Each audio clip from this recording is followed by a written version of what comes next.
feel in terms of quality of ride, quietness, just the smoothness of the ride compared to the X1. Let's go on the back and look at the trunk, see how they compare. What's important for a lot of people that look for SUVs is the volume of the room, the space in the back. So either one is okay. You can see both cars are fairly roomy. There's plenty of room for 3 people.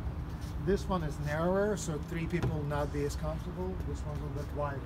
Obviously, you can see this is a little bit taller, and you can see how tall it is. Actual specs, I'm sure you can go online and check them, but just so you can see side by side, that's usually helpful. So let's move on to the next one. After the X3, there's the X4, and this is really confusing car.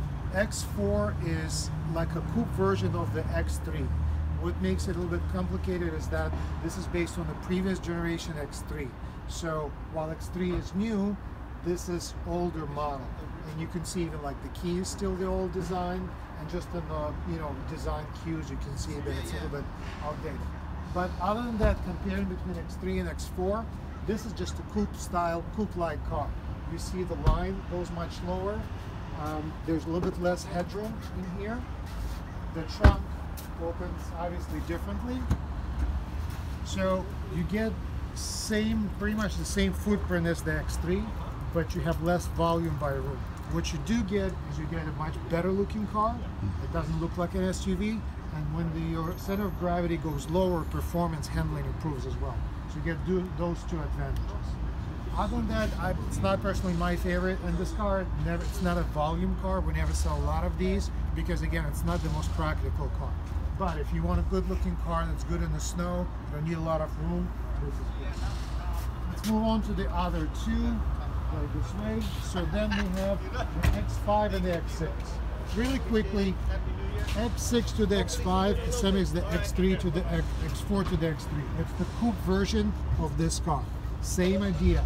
It has less room, has less headroom, less volume, but it looks better, the center of gravity is better.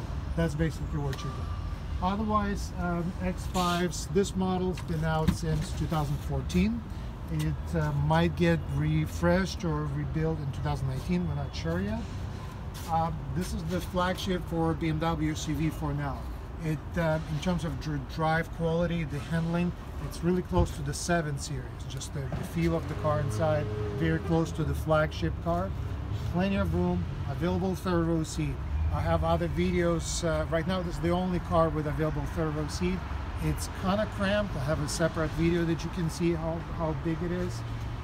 The one that's coming out next, the X7, will be the full size, the largest SUV with the 3 rows with a lot of room, and that one will be the new flagship SUV.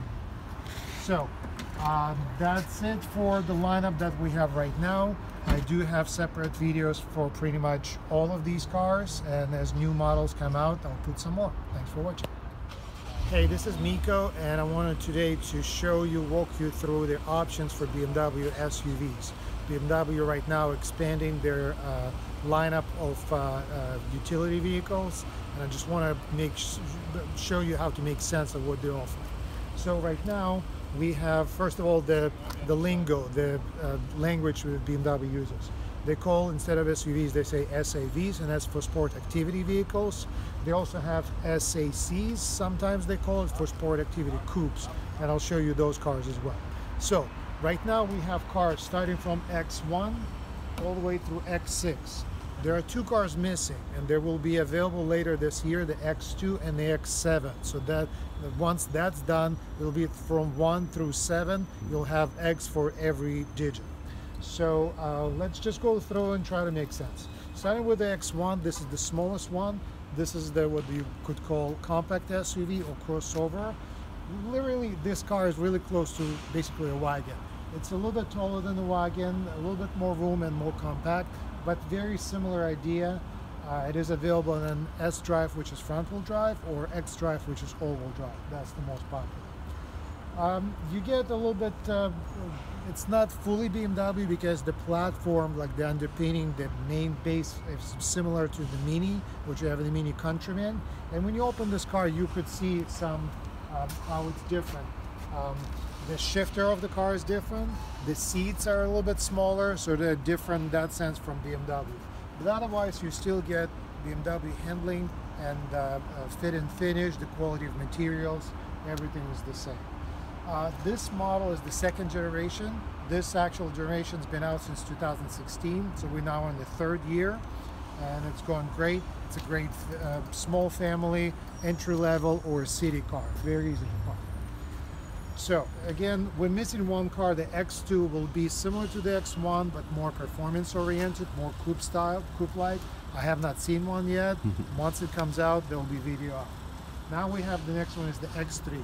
This one is the redesigned car. This is the brand new model, just came out for 2018, and this is the third generation for the X3. They improved everything. The body is new, updated engines, all the technology is new. So between the two cars, this one will give you much better feel